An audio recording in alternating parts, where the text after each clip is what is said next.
Bonjour et bienvenue à Cible Grise, le balado officiel de la chaire de recherche sur la maltraitance envers les personnes aînées.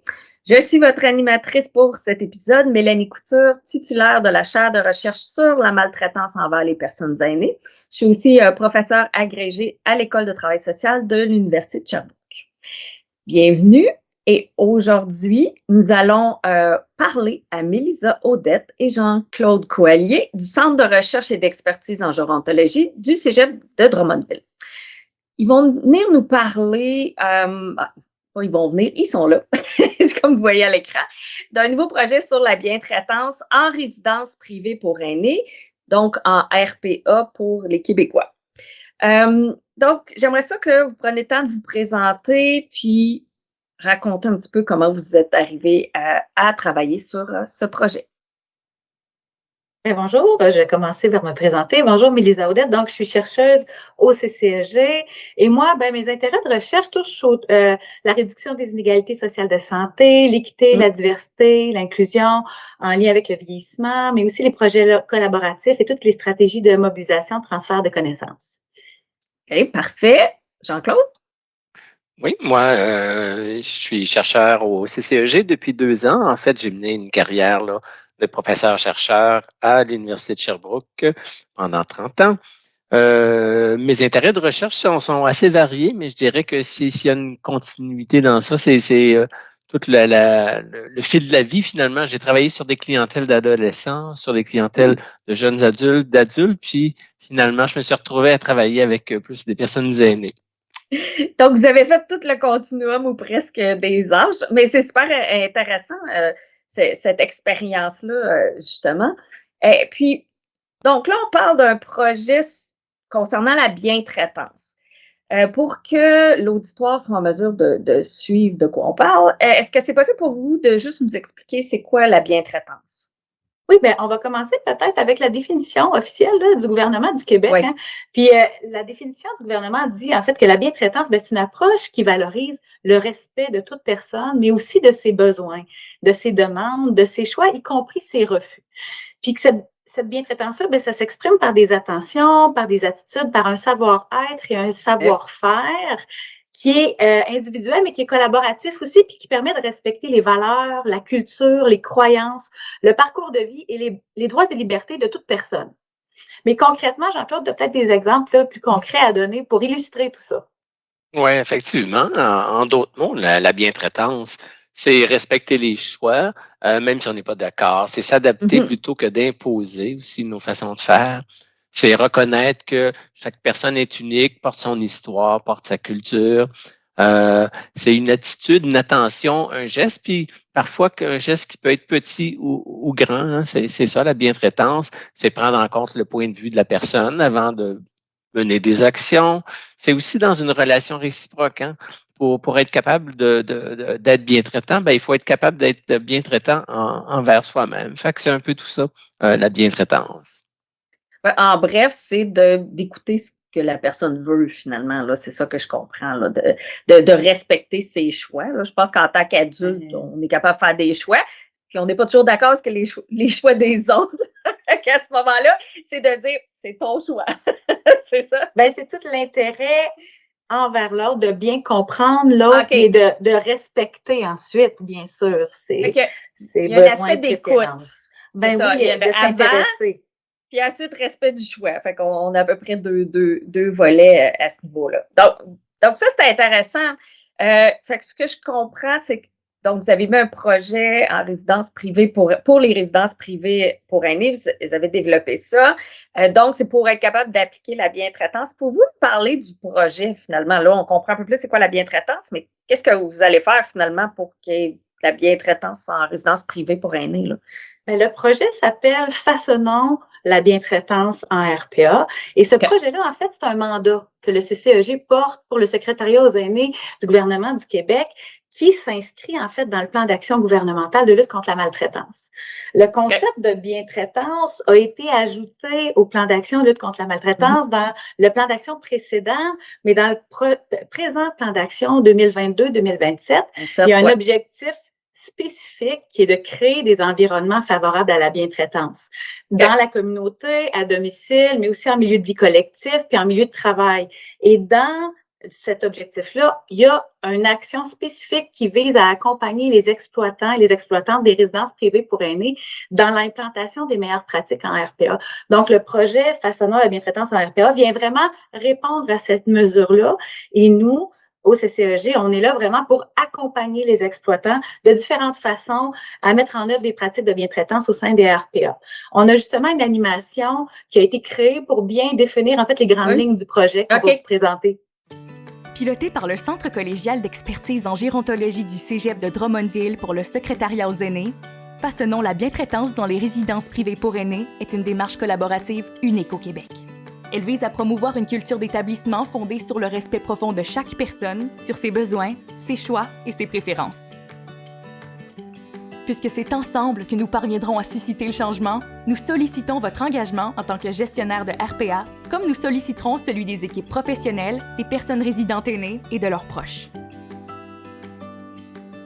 Façonnons la bientraitance vous propose une démarche innovante, des outils pratiques et un accompagnement personnalisé qui répond judicieusement à votre réalité de gestionnaire. En vous engageant dans ce projet, vous agissez concrètement pour améliorer la qualité de vie des personnes résidentes, pour renforcer positivement le climat de travail et pour bâtir des relations de confiance avec les proches. Une culture de bientraitance, qu'est-ce que c'est précisément? Il s'agit d'une approche qui place le point de vue de la personne avant toute chose. Elle se décline en 6 principes directeurs. Centrer nos actions sur la personne afin qu'elle puisse elle-même juger si ce qu'on lui propose correspond à ses attentes. Favoriser son autodétermination pour qu'elle puisse faire des choix selon ses valeurs, sa culture et ses préférences. Respecter sa dignité pour renforcer son estime personnelle et son sentiment de considération. Encourager sa participation sociale pour maintenir son bien-être, contrer l'isolement et préserver son rôle actif dans la communauté. Combiner compétences et jugements dans chacune de nos interventions en mobilisant à la fois notre savoir-faire et notre savoir-être. Offrir un soutien concerté pour poser les actions les plus pertinentes dans toutes les sphères de sa vie, que ce soit la santé, l'alimentation ou ses relations. Ces principes vous guideront vers une vie en résidence plus épanouissante.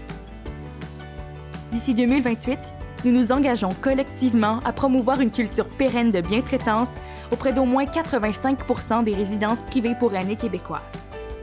Posez un premier geste dès aujourd'hui en rejoignant une communauté qui s'allie pour façonner la bientraitance en RPA. En plus de vous informer sur les actualités reliées au projet, vous aurez l'occasion de profiter d'une trousse d'outils qui vous permettra de mieux répondre aux besoins de votre RPA en termes de pratiques de bientraitance et d'animer des activités variées en la matière avec le soutien d'une équipe d'accompagnement chevronnée. Rendez-vous sur le site web du projet Façonnons la bientraitance pour en savoir davantage et voir comment vous pouvez contribuer au changement.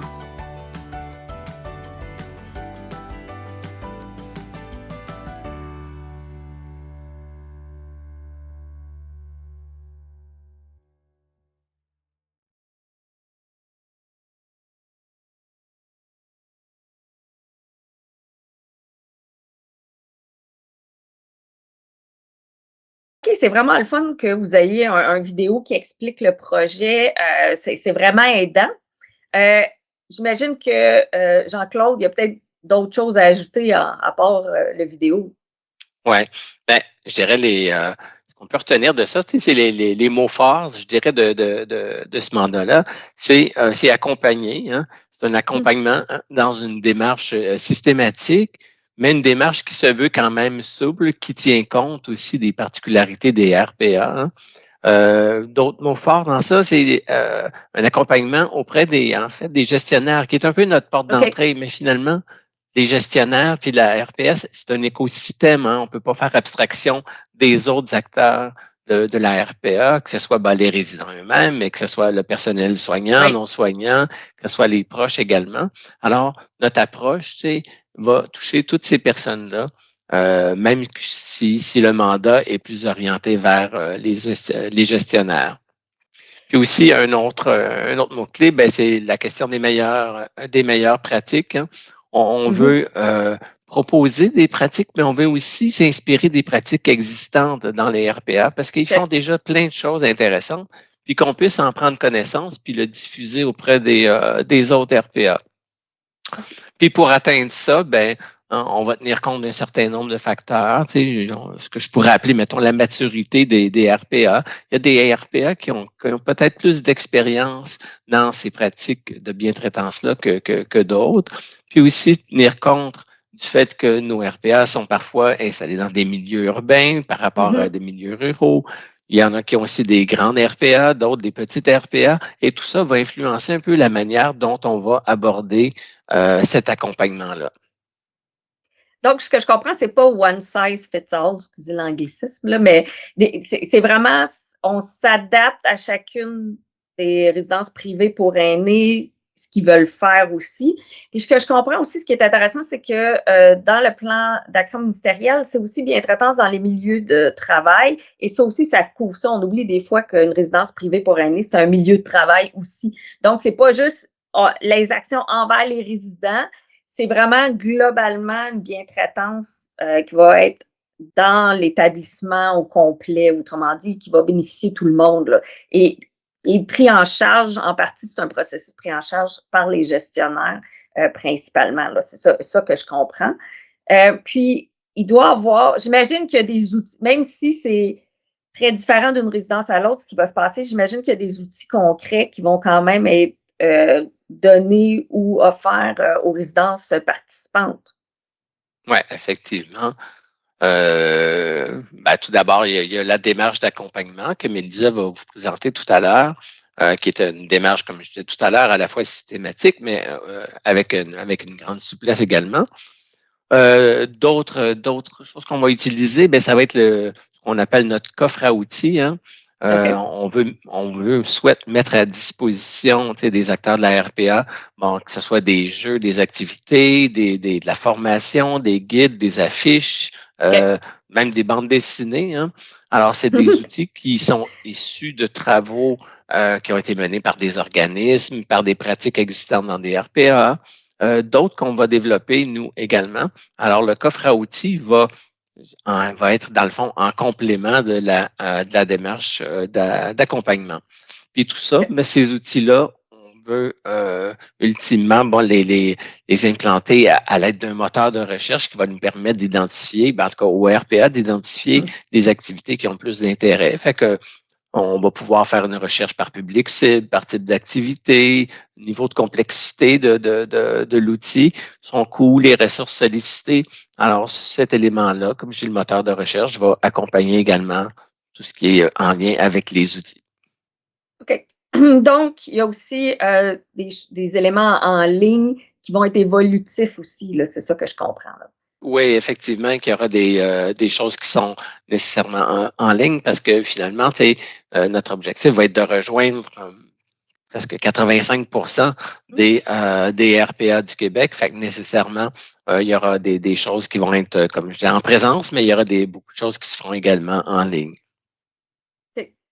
Puis, si je ne me trompe pas, le pilote, le projet est déjà commencé.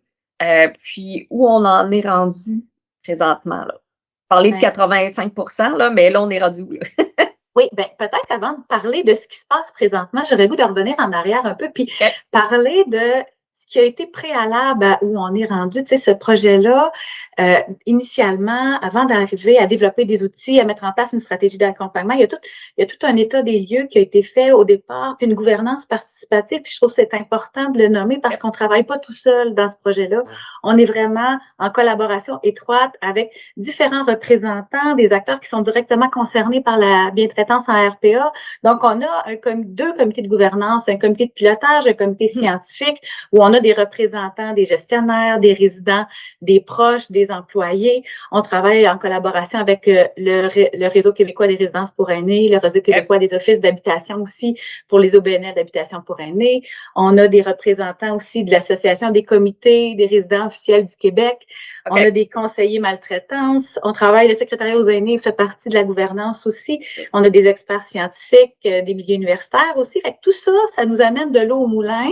Il y a eu un état des lieux aussi, une recension des écrits qui a été fait. On a fait des groupes de discussion avec des gestionnaires pour un peu voir de où on partait, quel était l'état de la situation, les intérêts, les besoins, puis peut-être certains défis à relever avant de se lancer. Donc, ça nous a permis de faire un plan d'action, d'où découle justement la création des outils que Jean-Claude vous a parlé. On a aussi des stratégies de formation qui sont en train de se développer, qu'on souhaite pouvoir offrir aux différentes catégories d'acteurs, hein, les gestionnaires bien sûr, mais aussi le personnel, les proches, les résidents. Et j'arrive à vous parler de la stratégie d'accompagnement. C'est une des particularités, en fait, Jean-Claude le disait, là, du projet, c'est d'avoir une possibilité d'être accompagné comme RPA dans l'implantation des pratiques à travers un processus par étapes. Et présentement, on est en train, en fait, de faire un projet pilote pour voir vraiment comment cette stratégie d'accompagnement-là est vécue par un nombre restreint de RPA au profil diversifié sur différents territoires.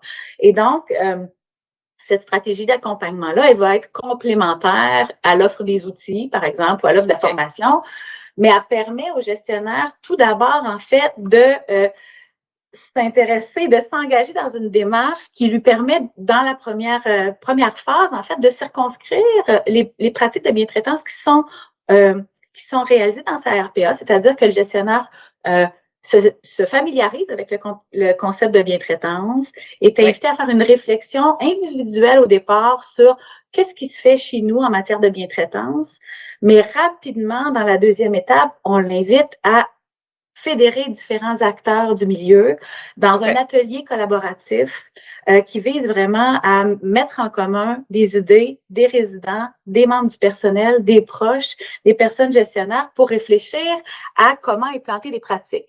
Et cette stratégie-là, en fait, on s'est appuyé sur des initiatives qui ont été portées par la recherche au Québec dans d'autres milieux collectifs pour aînés. Puis, notre atelier, on l'appelle l'ABC de la bientraitance.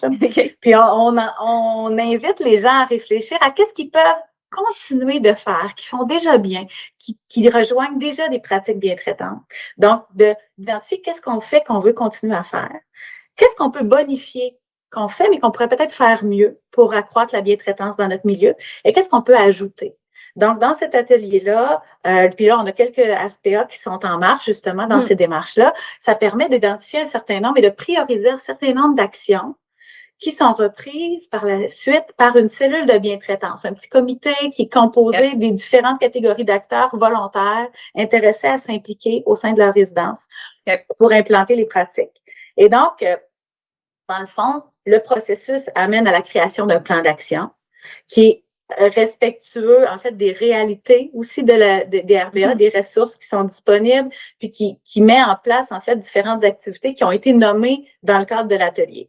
Et par la suite, nous, dans le fond, l'équipe du CCEG, ce qu'on offre, c'est un accompagnement individualisé à la RPA, autant dans les premières étapes, dans la mise en place de l'atelier, dans l'élaboration du plan d'action, mais aussi là, dans le cadre du projet pilote, bien sûr, on va faire un suivi étroit pour voir comment cette stratégie d'accompagnement-là elle est vécue pour l'optimiser, puis après ça, l'offrir à plus large déploiement là, dans le cadre du projet. Okay. Donc, ce que je comprends, c'est que, puis tu l'as très bien dit, qu'il y a eu un processus collaboratif pour développer le projet, mais que l'esprit du projet est aussi collaboratif dans chacune des RPA où on va inclure plein de personnes de la RPA, des joueurs, des acteurs de la RPA pour justement aller de l'avant dans les initiatives bientraitantes à l'intérieur de la RPA. Puis vous autres, vous êtes là pour un peu experts de processus pour aider justement les accompagner dans ce processus-là. Exact. Puis tu sais, dans le fond, d'offrir différents outils, notamment pour la cellule de bientraitance qui se crée, qui est un petit comité à l'intérieur de la RPA. On a des guides, facilite, par exemple, la tenue de réunions, qui aligne un peu différentes stratégies pour bien prioriser les actions, faire un suivi des retombées, puis identifier des points clés à discuter aussi pour que le comité fonctionne le mieux possible, puis que les actions puissent être mises de l'avant en considérant différents facteurs comme est-ce qu'il y a des meilleurs moments, est-ce qu'il y a quelles sont les ressources auxquelles j'ai accès. Donc, c'est vraiment dans une perspective d'être un accompagnateur dans le quotidien et que les modalités d'accompagnement soient aussi établies avec les personnes des RPA parce que certaines personnes peuvent préférer un accompagnement téléphonique, la régularité des rencontres aussi est discutée avec chacun. Fait qu'on a une petite équipe d'accompagnateurs qui s'occupe de suivre les RPA à travers le processus. Ce que j'aime dans votre projet, c'est une des choses, c'est que c'est collaboratif. L'autre chose, c'est que c'est basé quand même sur les données probantes. Il n'y en a pas tant que ça disponible, mais vous avez des données probantes aussi pour vous appuyer. Puis l'autre élément aussi que je trouve intéressant, c'est que c'est comme si les RPA apprennent une façon de collaborer, de fonctionner, qui pourrait aussi être transférée plus tard sur d'autres sujets. Donc, c'est un accompagnement qui aide au fonctionnement peut-être et à la collaboration à l'intérieur de la RPA. Fait que je trouve ça intéressant, ce type d'accompagnement-là. On pense, oui, c'est pour le projet, mais je pense que ça peut avoir aussi des impacts à plus long terme sur le fonctionnement global aussi de la RPA, puis même relationnel entre les personnes, tout à fait. Puis, donc, il y a quelques RPA qui expérimentent, on pourrait dire, présentement dans le projet pilote. Puis, pouvez-vous m'en parler, puis aussi peut-être leur réaction jusqu'à maintenant, justement? Oui, justement, dans la préparation du balado, en fait, j'ai questionné nos accompagnateurs pour avoir du feedback récent, justement, des RPA qui sont en marche. Puis je vous dirais, il y a trois grandes catégories de commentaires qui ressortent actuellement. Il y a une appréciation, justement, du fait que ça interpelle une mixité d'acteurs. Le fait qu'on interpelle différentes catégories d'acteurs dans les activités, notamment de l'atelier de l'ABC de la bientraitance. Entre autres, une accompagnatrice me disait qu'il y a une résidente qui lui a dit, moi, ça fait longtemps que je demeure dans cette RPA et c'est la première fois que je vois autant de diversité autour d'une même table, parler de ça ensemble. C'est portant, puis c'était encourageant, puis enthousiasmant pour elle de voir ça. Puis ça a été des commentaires qui ont été renommés aussi le fait que les employés puissent être à l'écoute de ce que les résidents disent et inversement, il y a des gestionnaires qui voyaient ça comme très porteur aussi pour la suite. L'aspect constructif aussi qui mise sur les forces. On parle de ce que les gens font déjà, ce que les gens font bien et ça a été nommé aussi comme vraiment une façon justement de ne pas nécessairement axer sur les problèmes et d'axer sur des choses qui sont déjà en place puis donc d'encourager aussi à poursuivre des actions qui sont déjà en cours, mais que c'est une façon aussi de voir le changement de façon positive et constructive. Et peut-être un dernier type de commentaire qui est ressorti, c'est une accompagnatrice me disait qu'elle était témoin des discussions qu'il y avait autour des tables rondes, ça se vit en table ronde, ces échanges-là, et que les gens se parlaient entre eux et disaient « Ah, je comprends mieux la différence entre la bientraitance et la bienveillance. Je me rends compte que certaines fois, j'avais un comportement bienveillant, mais je ne prenais pas le temps de demander à la personne qu'est-ce qu'elle préférait, qu'est-ce qui était important pour elle. Donc, il y a vraiment une réflexion qui est amenée à travers l'atelier, puis ça sensibilise en fait les gens, les différentes catégories d'acteurs vraiment à bien distinguer, puis à voir aussi la valeur ajoutée du concept de bientraitance, puis à ce que ça implique dans le quotidien. Oui, parce que quand on est bienveillant, souvent, on veut bien faire, c'est juste qu'on veut bien faire selon notre perspective et non selon la perspective de la personne. Puis c'est ça que la bientraitance amène, c'est qu'on va plutôt aller chercher la perspective de la personne avant d'essayer de bien faire, autrement dit, avec elle. Fait que c'est intéressant parce que c'est ça, souvent les gens, ils veulent bien faire, c'est juste qu'ils réalisent pas qu'ils vont selon leur propre schéma de pensée plutôt que d'aller chercher la perspective de l'autre personne. Là. Puis, mais c'est ça, je dis, moi, j'aime bien l'idée de bientraitance parce que je pense que ça peut jouer dans la vie de tout le monde sur bien des facettes, même dans leur couple après, avec les relations de travail, tout ça. Donc, c'est d'apprendre à prendre un peu plus de temps d'écouter les gens. Puis, donc, là, le projet pilote va bien. À date, les réactions semblent positives. Mais à plus long terme, c'est quoi le but? Est-ce que c'est de déployer à travers le Québec au complet ou c'est quoi qui se passe après le pilote, là? Effectivement, ce qui est prévu, on est dans la phase pilote jusqu'au début de 2026. Après quoi, on va déployer à plus large échelle, en fait, sur l'ensemble du Québec, notre stratégie d'accompagnement, puis aussi l'offre d'outils. Mhm. Mais ce déploiement-là va se faire d'une façon quand même progressive, hein, selon la disponibilité des RPA d'une part, puis aussi selon notre capacité aussi à répondre à ce besoin-là. Mais pour à peu près 2 prochaines années, là, c'est là qu'on va déployer le projet à plus large échelle. Et de la même façon, le coffret à outils, bien, on souhaite aussi l'enrichir durant tout ce temps-là aussi. Il va se déployer, il va s'enrichir des expériences de l'un de l'autre pour les 2 prochaines années. OK. Puis, si les gens, justement, bon, ben là, ce que je comprends, c'est que les personnes en RPA, s'ils sont intéressés en résidence, les gestionnaires, s'ils sont intéressés à ce projet-là, ils veulent participer puis implanter ça, comment ils peuvent vous rejoindre ou quoi faire pour qu'ils puissent participer? Ben, le plus facilement, en fait, je donne les petits raccourcis. Ben, Ouais. sur la barre, une barre de recherche, tout simplement écrire CCEG et vous allez arriver sur le centre d'expertise. Et à ce moment-là, ben, vous allez dans le projet, puis vous allez trouver dans les premiers projets, les nôtres sont là. D'autre part, il y aura une infolette qui va être mise en place sous peu. Et plus simplement, ben, c'est de nous écrire à bientraitance.rpa@cegeepdrummond.ca et c'est notre adresse courriel pour recevoir vos requêtes. Parfait. Ben, merci beaucoup pour ces explications-là aujourd'hui.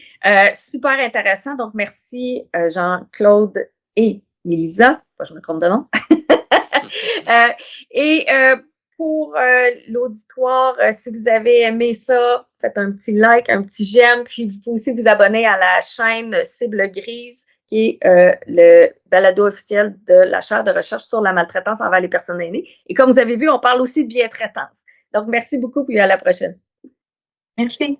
Avant de partir, on veut juste vous rappeler que si vous avez des préoccupations par rapport à la maltraitance, que vous croyez être maltraité, que vous êtes témoin d'une situation ou même que vous êtes un professionnel face à une situation complexe, vous pouvez appeler la ligne Aide maltraitance adulte aîné au 1-888-489-2287. C'est une ligne provinciale d'écoute qui est entièrement bilingue puis qui est disponible 7 jours sur 7 de 8h à 20h. Donc, le 1-888-489-2287.